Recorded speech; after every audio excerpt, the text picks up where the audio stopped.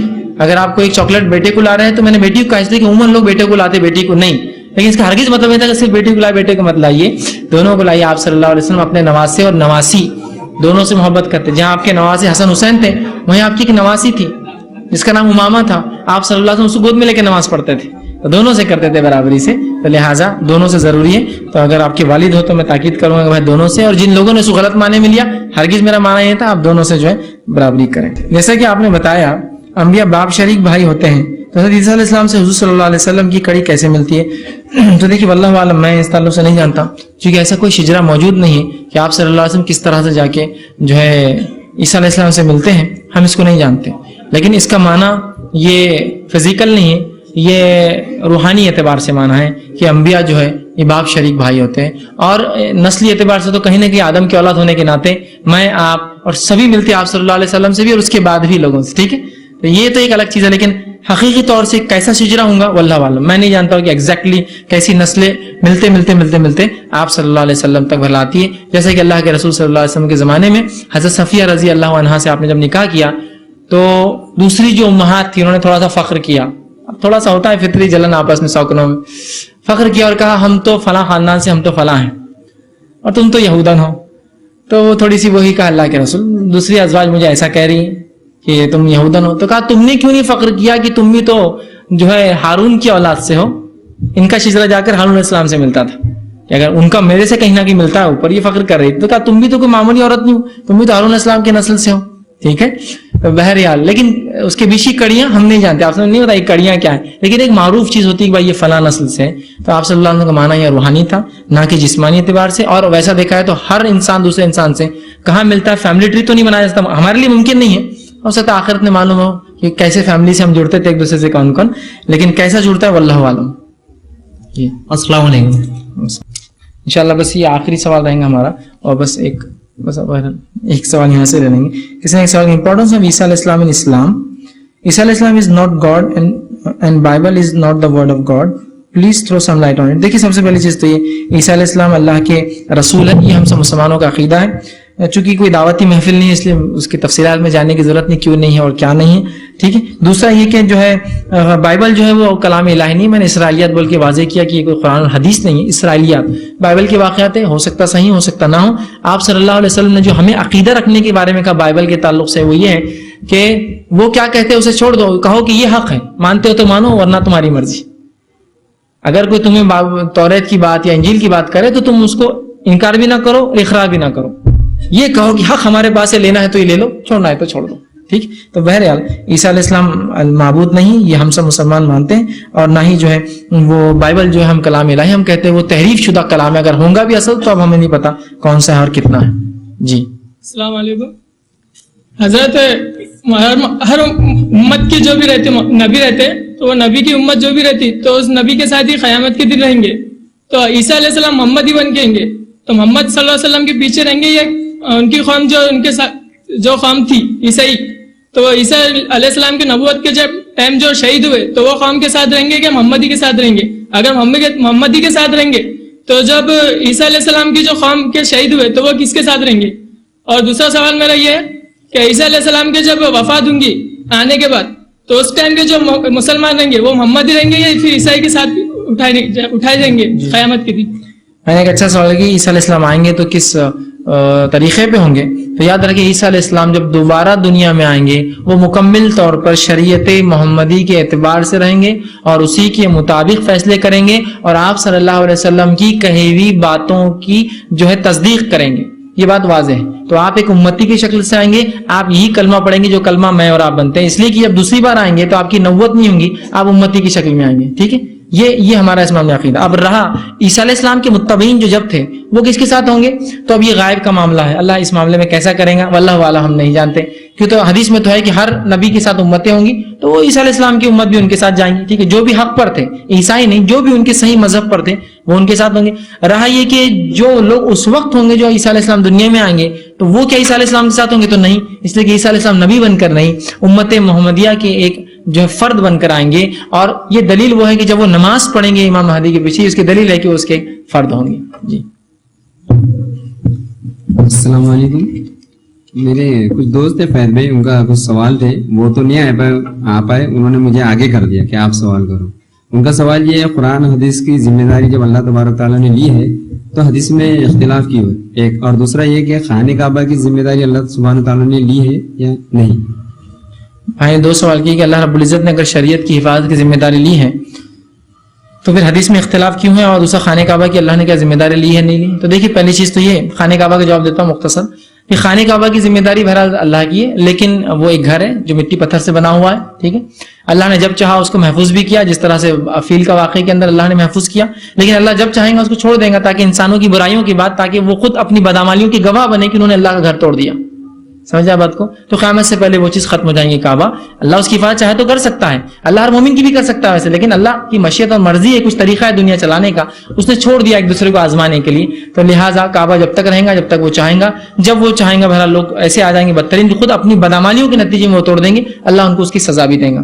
رہا معاملہ ہے کہ قرآن کا جب اللہ نے شریعت کا ذمہ لیا تو حدیث میں اختلاف کیا، تو دیکھیے سب سے پہلی چیز تو یہ کہ اللہ رب العزت نے جو ہے اپنی شریعت کی حفاظت کا ذمہ لیا اور کہا اِنَّا نَحْنُ نَزَّلْنَا الذِّكْرَ وَإِنَّا لَهُ لَحَافِظُونَ، کہ ہم ہیں وہ جو اس ذکر کو اتارتے ہیں اور ہم ہیں جو اس کی حفاظت کریں گے۔ اور یہاں ذکر سے مراد قرآن حدیث مل کر ہوتا ہے، اس لیے کہ اللہ رب العزت نے قرآن میں دوسری جگہ فرمایا اور کہا فَاسْأَلُوا أَهْلَ الذِّكْرِ إِن كُنتُمْ لَا تَعْلَمُونَ، اگر تمہیں کسی چیز کا علم ہو تو اہل ذکر سے پوچھو، اور اہل ذکر ان علماء کو کہا جاتا جو یہودی اور نصرانی کے تھے، جو اپنی کتاب بائبل یا توریت اور اس کا بھی علم رکھتے، اور ساتھ میں وہ اپنے نبی کی حدیثوں کا بھی علم رکھتے، ان کو اہل ذکر کہا جاتا ہے۔ تو کہا اِنَّا نَحْنُ نَزَّلْنَا الذِّكْرَ، ہم ذکر کو اتارتے، ذکر کی حفاظت، تو ذکر میں قرآن بھی شامل ہے اور حدیث بھی شامل ہے۔ اب قرآن کی حفاظت کا ذمہ اللہ نے بذات خود رکھا ہے، بذات خود رکھا ہے، لیکن ذکر کا دوسرا حصہ جو وحی ہے، جو نبی کے زبان کے ذریعے نکلتی ہے اور ہم تک آتی ہے، اس کی حفاظت کا ذمہ اللہ نے لیا ہے، لیکن الگ طریقے سے، قرآن جیسا نہیں۔ اس کی حفاظت کا ذمہ اللہ نے الگ طریقے سے کیا، قرآن جیسا نہیں کیا، اور اس کی حفاظت کے لیے اللہ رب العزت نے ایسے لوگ پیدا کیے جن لوگوں کو دنیا محدثین کے نام سے پہچانتی ہے، تو اللہ نے ایسے لوگ پیدا کیے جو محدث تھے اور انہوں نے اس کی حفاظت کی، جو اس میں غلط ملت ہو گیا تھا اس کو نکال کر اصل چیز کو سامنے لے آئے، سمجھ رہے؟ تو اللہ نے دونوں کا حفاظت کیا، دونوں کا ذمہ لیا۔ قرآن کا ذمہ تھوڑا مختلف، حفاظت کا طریقہ تھوڑا مختلف، حدیث کا ذمہ بھی اللہ کا، حفاظت کا طریقہ تھوڑا مختلف ہے، اور اس میں قوم آزمائی گئی، لوگوں نے اللہ کے رسول جھوٹ باندھ دیا، خلیفاؤں کو خوش کرنے جھوٹ باندھ دیا، اپنے باتوں کو منوانے کے لیے جھوٹ باندھ دیا، اپنی چیزوں کو بیچنے کے لیے بھی جھوٹ باندھ دیا۔ مصر میں ایک بار کدو بہت ہو گئے، کسی نے کہا کدو کے فضائل بولو تو بکیں گے، کدو کی فضیلت بول دی، کدو بک رہا ہے، سمجھ رہا بات؟ تو اپنے فائدوں کے لیے کسی نے خلیفہ خوش کرنے کے لیے بول دیا کبوتر پالنا برکت والا عمل ہے نا، مسلم لوگ کبوتر پالتے ہیں۔ عباسی خلیفہ مہدی ایک بار گھوم رہا، اس کو کبوتر بہت پسند تھے، ایک شخص آیا اور اپنے آپ کو محدث کہا کہ اللہ کے رسول نے کہا 3 چیزیں بڑی محبوب اور بابرکت ہیں، 2 تو صحیح بولے، تیسرا کا کبوتر پالنا۔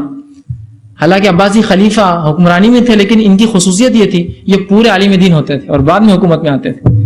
اس نے کہا یہ تو نے کہاں سے حصہ بولا اتنا، بڑا شرمندہ ہوا۔ اس نے کہا پورے کبوتر کاٹ دو اور اس آدمی کو ہکال دو میری مجلس سے، آئندہ دکھنا نہیں ہے۔ اس نے خلیفہ مجھے خوش کرنے کی حدیث گڑ دی کہ کبوتر میں برکت ہے، 2 باتیں صحیح بولی، ایک جھوٹ۔ تو ایسا ہوا تو قوم کو آزمایا کہ کون جھوٹے کون سچے، اور جو ملاوٹ ہو گئی تھی اس کو سرکانے کے لیے اللہ نے ایسے محدثین پیدا کیے۔ تو یہ محدثین بہت بڑی شخصیتیں ہوتی ہے یاد رکھیے، اس امت میں جو گزری ہیں، بہت سے لوگ ان کو سمجھتے نہیں ہیں، یہ بہت بڑی شخصیت ہے، ان کے ذریعے اللہ نے اپنے نبی کی سنت کو باقی رکھا ہے۔ تو اللہ نے حدیث کی حفاظت کا ذمہ لیا، طریقہ کار اس کا یہ ہے۔ اس کی تفصیلات اگر آپ کو جاننا ہے ایسا کیوں ہوا تھا، اللہ کی کیا حکمتیں تھی، تو انشاءاللہ آپ علوم الحدیث جو ہوتا ہے اس عنوان کو پڑھیے، اور بالخصوص ڈاکٹر سبی صالح نے ایک بڑی اچھی کتاب لکھی ہے علوم الحدیث، اس کو پڑھیے انشاءاللہ عزیز۔ جو گتھیاں ذہن میں آتی ہیں نا ایسا کیوں ہے، حدیث ضعیف کیوں ہوتی ہے، صحیح کیوں ہوتی ہے، چکر میں جوئی یار ایسا کچھ لوگ کنفیوز ہو کے چھوڑ دیتے، کچھ لوگ اتنے ہوتے کہ نہیں حدیث حدیث حدیث سب مانو، تو انشاءاللہ وہ کنفیوژن دور ہو سکتا ہے۔ تو ان کو آپ کہیے کہ یہ کتاب ضرور پڑھے، علوم الحدیث ڈاکٹر صوفی صالح کی، اس میں بڑے کلیریفیکیشن انہوں نے دی حدیث کی افادت اللہ نے کیسی کی اور کیوں یہ طریقہ اختیار کیا. ہو سکتا ہے یہ بات سمجھ میں آئے. وآخر دعوانا الحمدللہ رب العالمین. سبحان ربک رب العزت عما یصفون وسلام علی المرسلین والحمد للہ رب العالمین.